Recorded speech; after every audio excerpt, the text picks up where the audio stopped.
and a guy named Jeff Rayner, who spoke to me and said, "I can change your image," he said. Something just broke open, and once you hear it, there is absolutely no going back. 3 people, 3 separate relationships, 3 completely different histories with Meghan Markle, and somehow, they are all telling the exact same story. At liberty to discuss the details of that, but they did respectfully for both of them. Not in a fight, not in a dramatic fallout, but piece by piece, interaction by interaction, until there was almost nothing left. Thomas Markle, Doria Ragland, Samantha Markle. They didn't coordinate this. They don't share an agenda. They came at this from completely different angles.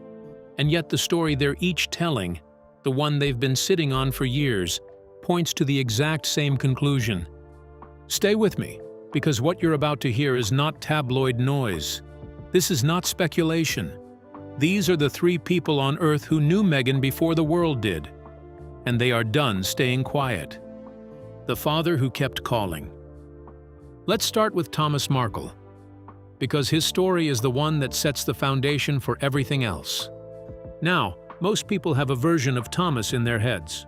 The father who staged paparazzi photos before the royal wedding. The man who kept giving interviews when he probably should have stopped. The embarrassing figure the press loved to ridicule. That's the version that was built for public consumption. That's the version that served a very specific narrative. But here's the question nobody was really asking. Why was Thomas talking to the press in the first place? Think about that. This is a man who, by his own account, spent years trying to reach his daughter through every normal channel available to him. Phone calls, messages, direct attempts to make contact. And what did he get back? Silence. Not anger, not arguments, not even a firm, "leave me alone." Just silence. Can you imagine that? You are a father. You watched your daughter grow up. You were there for the small, unglamorous years, the school pickups, the difficult teenage phases, the private moments that never made it into any biography. You know this person.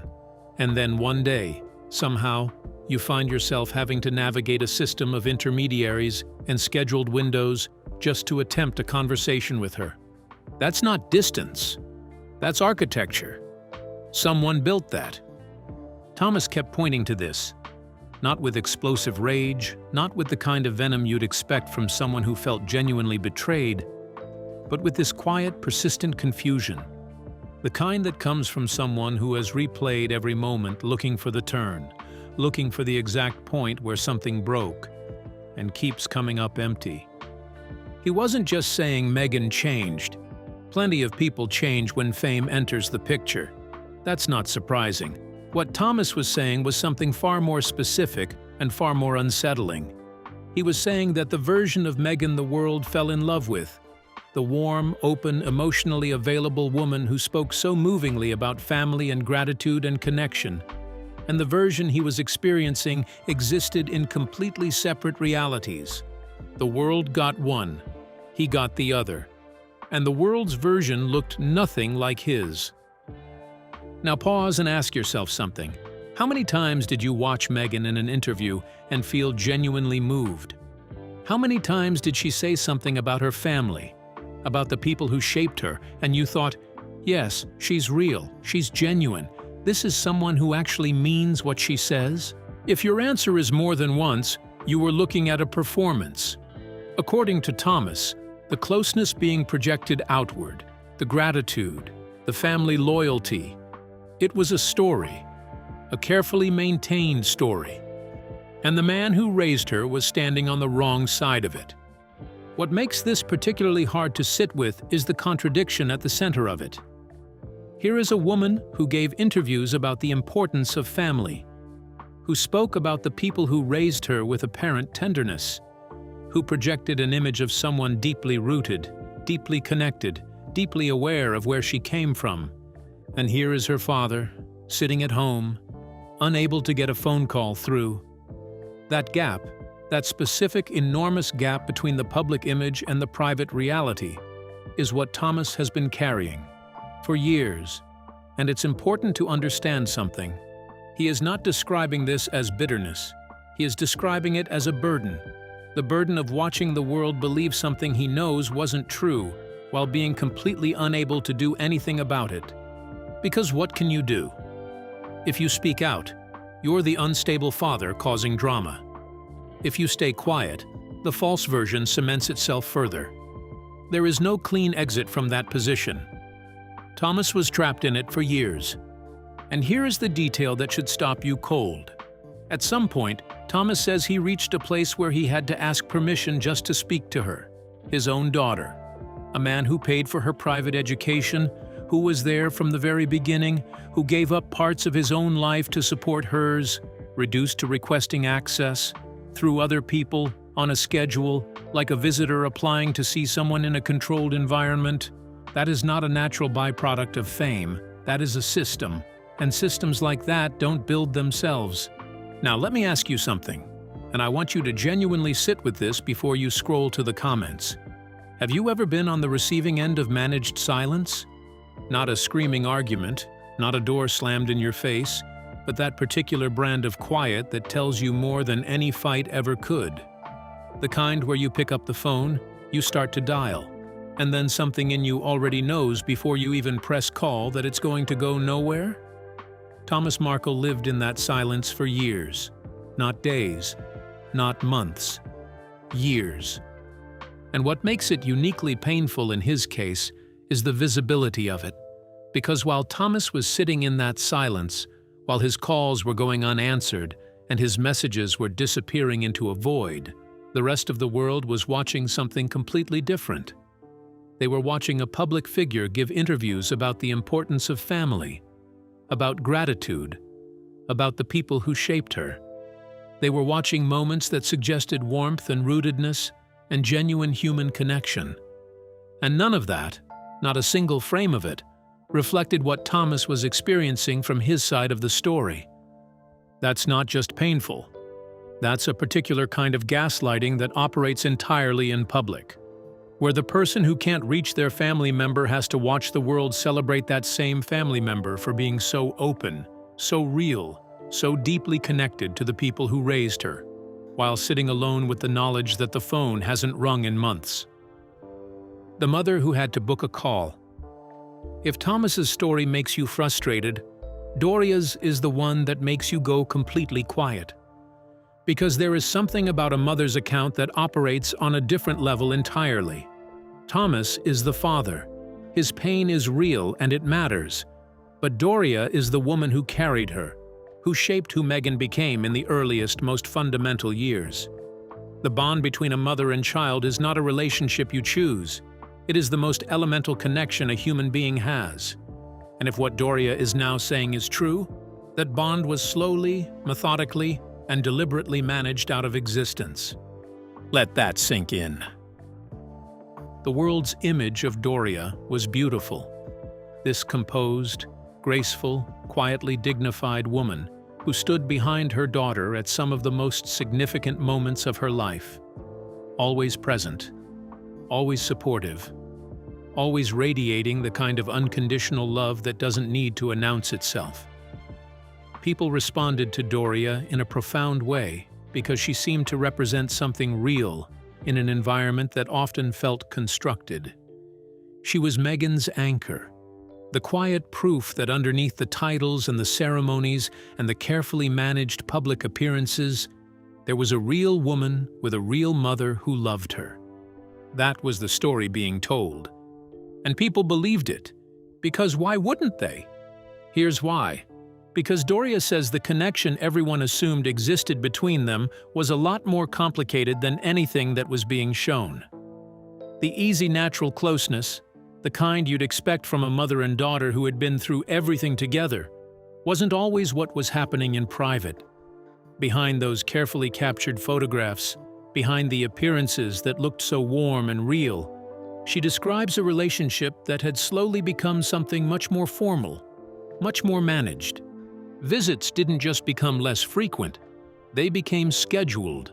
Not in the normal way families sometimes plan ahead when life is busy. Scheduled the way a professional meeting gets put in a calendar, structured, arranged, timed. And the phone calls? Getting her own daughter on the phone wasn't something Doria could just do. She had to book it. Let that sit for a moment. A mother, having to book time, with her own child, not because of distance or time zones or logistical complications, but because access had become something that was controlled, managed, allocated, and the person controlling and managing and allocating it had apparently decided that the amounts available to the woman who raised her were going to be limited. Now here's the question you need to ask yourself, and I want you to genuinely think about this. Every public moment you witnessed between Meghan and Doria, the ones that looked warm and natural and full of genuine affection, what were those moments actually showing you? If Doria had to book a call to reach her daughter, if visits required scheduling like professional appointments, what was the actual relationship that existed beneath those images? Doria talks about interactions that seemed to only happen when there was a reason for them. A public-facing event, a photo opportunity, a moment that required the presence of a supportive, loving mother in the frame. And in those moments, yes, the warmth was there. The smiles looked real enough. The body language suggested connection. But the moment it was over, the moment the cameras weren't pointing their way, the dynamic shifted. The closeness that had just been on display didn't carry into the next conversation, the next visit, the next quiet moment at home. What Doria is really describing, and this is the part that is genuinely hard to hear, is the feeling of being used as a set piece. Not deliberately cruel, maybe. Not with malice aforethought, but functionally. Present when the image required it, less accessible when it didn't. For a woman who gave everything she had to raising her daughter, who stood by her through every stage of her life, that feeling of only being needed for appearances carries a specific kind of hurt that is almost impossible to articulate. Doria doesn't describe it with anger. It's quieter than that. It's the account of someone who loves her daughter deeply and has had to slowly come to terms with the fact that love alone was not enough to keep that door open. Somewhere along the way, access to her own child became something that had to be earned, managed, carefully timed. And the woman who once knew everything about her daughter now sometimes felt like a guest in her life, welcomed when the occasion called for it, quietly sidelined when it didn't. But here's where Doria's account takes a turn that makes everything significantly darker. Because she didn't just describe her own experience of being sidelined. She started hinting at something more intentional. Something that went beyond a busy daughter losing touch with her family. She hinted that Thomas's attempts to get through, his calls, his messages, his genuine efforts to maintain some kind of connection with his daughter, those efforts were reportedly not just falling on deaf ears by accident. They were being redirected, quietly, consistently, in a way that made sure the distance stayed exactly where it was. Do you understand what that means? This shifts the story entirely. It's no longer about a woman who got overwhelmed by fame and gradually drifted from her family. That happens. People understand that. What Doria is describing is something more deliberate. A pattern. A set of choices that kept specific people at a specific distance and made sure they stayed there. Not loudly, not dramatically, quietly. The way the most effective systems of control always operate, so gradually and so smoothly that by the time you recognize it as a pattern, the distance has already been established and normalized. The sister who watched it all happen. Now we come to Samantha. And Samantha's account is different from Thomas's and Doria's in one very important way. She brings specificity. Thomas describes hurt and confusion. Doria describes loss and a slow erosion of closeness. But Samantha describes a system, a way of operating, and once she lays it out, the full picture comes into focus in a way it simply couldn't before. They grew up together. They shared a home, shared memories, shared the kind of history that is supposed to be unbreakable. The inside jokes, the embarrassing moments, the quiet, ordinary days that don't make it into any highlight reel. Samantha assumed that history was permanent, that it didn't require maintenance because it was simply part of who they both were. Then the fame came, and it didn't happen overnight. That's the part Samantha keeps coming back to. It was gradual, subtle at first, invitations that started coming less frequently, conversations that got shorter, interactions that began to feel like they were being filtered somehow, like there was a layer between them that hadn't existed before, a layer that wasn't explained and wasn't acknowledged, but was unmistakably there.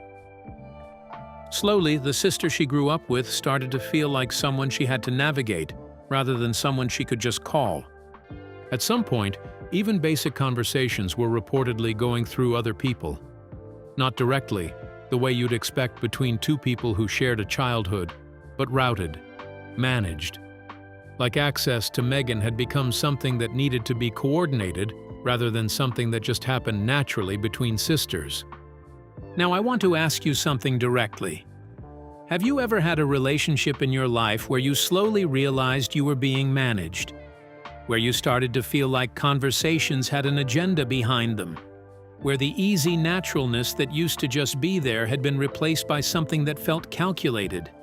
Because if you have, even a fraction of it, you have some sense of what Samantha was dealing with. Multiply that by years.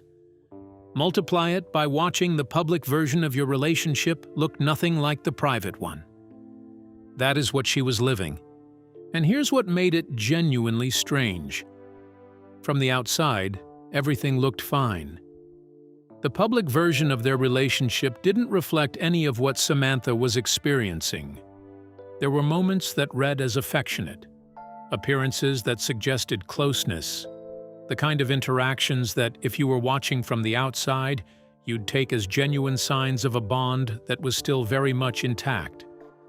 But Samantha says what you were seeing in those moments wasn't what was actually happening between them. Every gesture felt like it had been thought through, weighed. Like before anything was given, someone had already calculated what it would look like and decided it passed the test. Think about how exhausting it is to even describe that about someone you grew up with. Because it means that even the moments that looked real, the smiles, the brief interactions at events, the occasional appearances together, were coming from a place of calculation rather than genuine feeling. And when you know that, when you've experienced the off-camera version enough times to recognize the pattern, the public moments stop feeling like connection. They start feeling like something else entirely.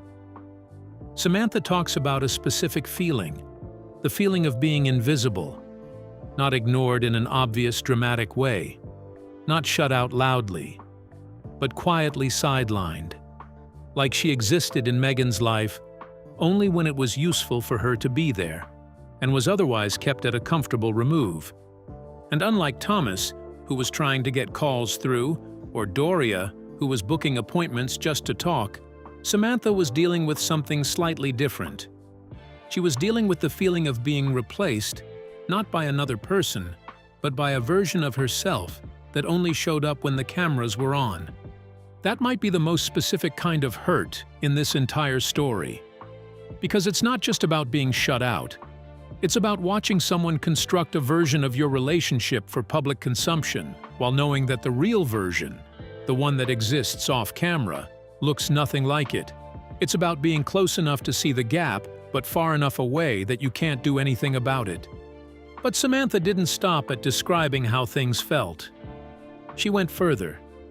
And the further she went, the more the picture she painted stopped looking like a story about family drift and started looking like something with deliberate intention behind it. She describes family interactions that weren't just occasionally staged. They were thought out, strategically assembled, like each one had a job to do before it ever happened. Think about what that actually looks like in practice. It's not just showing up to a public event and smiling for cameras. Most public figures do that to some degree. This is something more specific. The idea that every point of contact with family was being run through a filter first. What does this interaction need to look like? What does it need to achieve? And once those questions were answered, the interaction would happen. but only in the form that served those answers. And here is the part that is particularly uncomfortable. Samantha points out that even the moments with Doria, with her own mother, weren't exempt from this. The interactions the public saw between Meghan and Doria, the ones that read as natural and loving and close, were apparently timed around what they needed to accomplish publicly rather than around genuine connection. A mother and daughter appearing together, not because they had something real to share, but because the moment required them to be seen that way. Doria isn't a PR figure. She's not a celebrity. She's a mother. And the idea that even her relationship with her daughter was being managed around optics rather than actual closeness reframes almost everything people thought they were watching.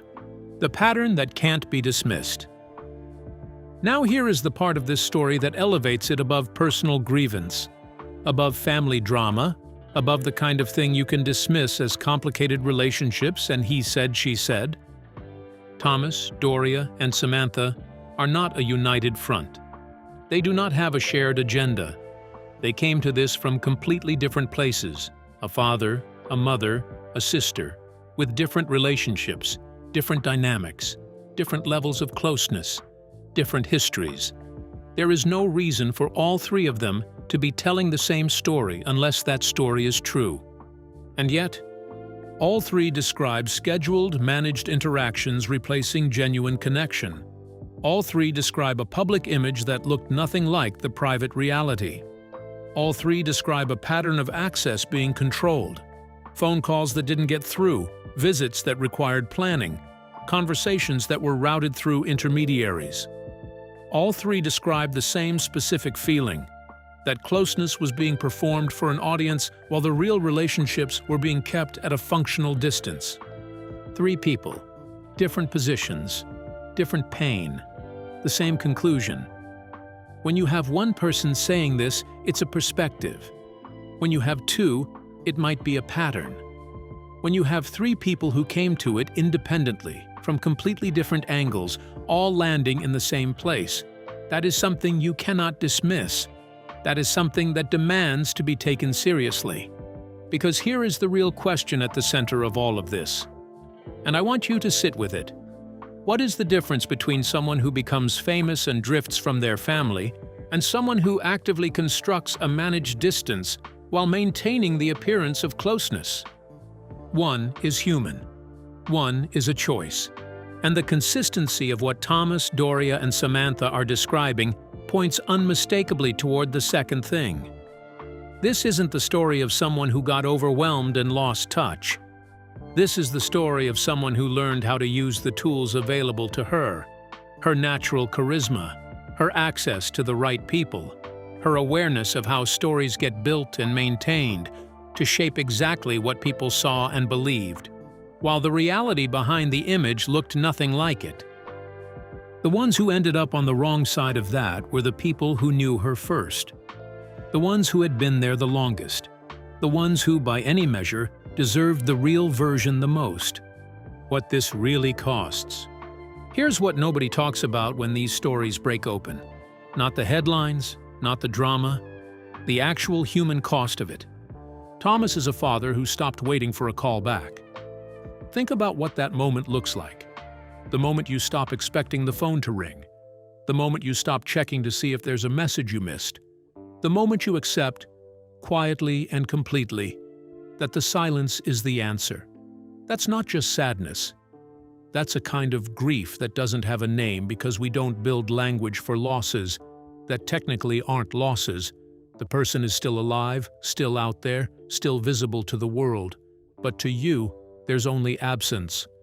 Doria is a mother who learned to stop expecting spontaneity, who adjusted her entire relationship with her own child around the reality of limited, scheduled, purpose-driven access, who took all the instinctive, unplanned love a mother has for a daughter and learned to contain it within whatever windows were made available.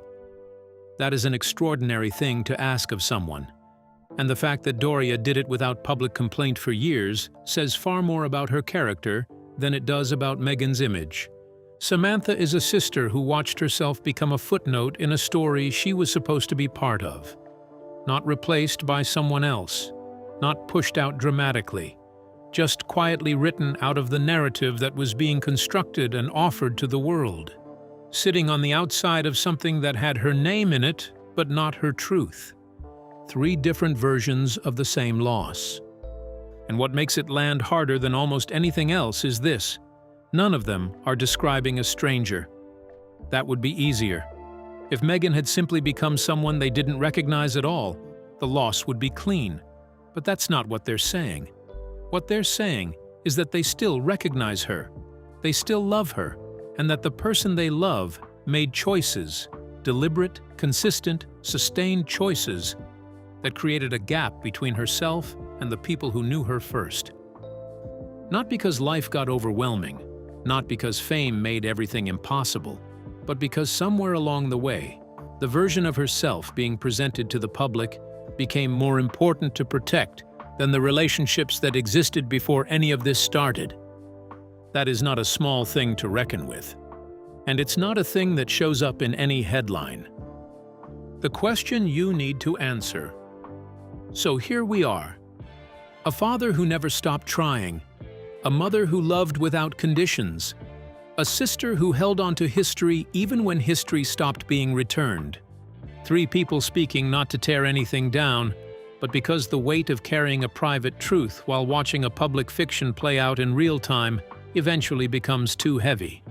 And some things, some real things, deserve to exist somewhere outside of one person's carefully managed image. The story that was told to the world about Meghan Markle, the one about family, about connection, about a woman deeply rooted in the people who shaped her. According to the 3 people closest to her, that story and the reality it was supposedly representing were not the same thing.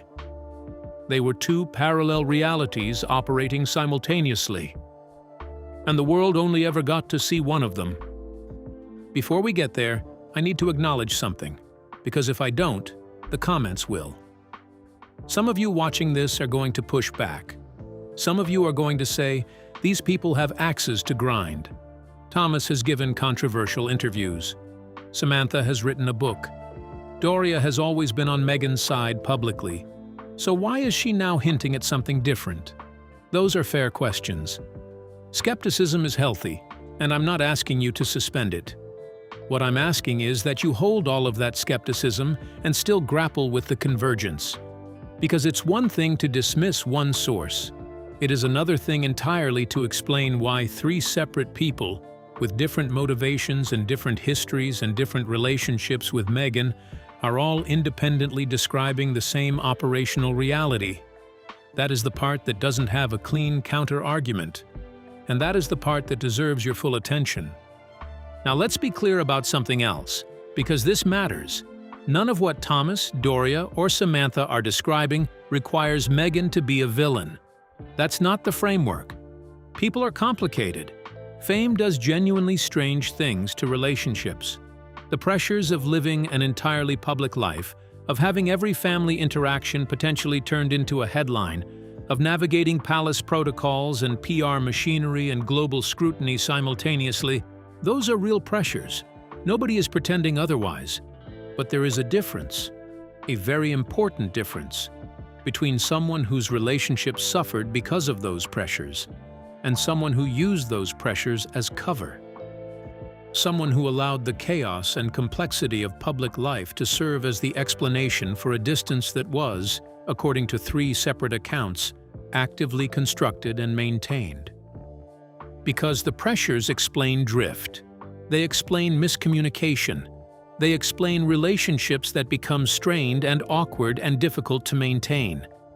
What they don't explain is the scheduling system. What they don't explain is a mother having to book a call. What they don't explain is a father's calls being redirected rather than simply going unanswered. Those details don't come from being overwhelmed. Those details come from choices. And that is what makes this story matter beyond the headlines and the drama and the royal intrigue. It's not really about Meghan and the royals. It's about something much more universal than that.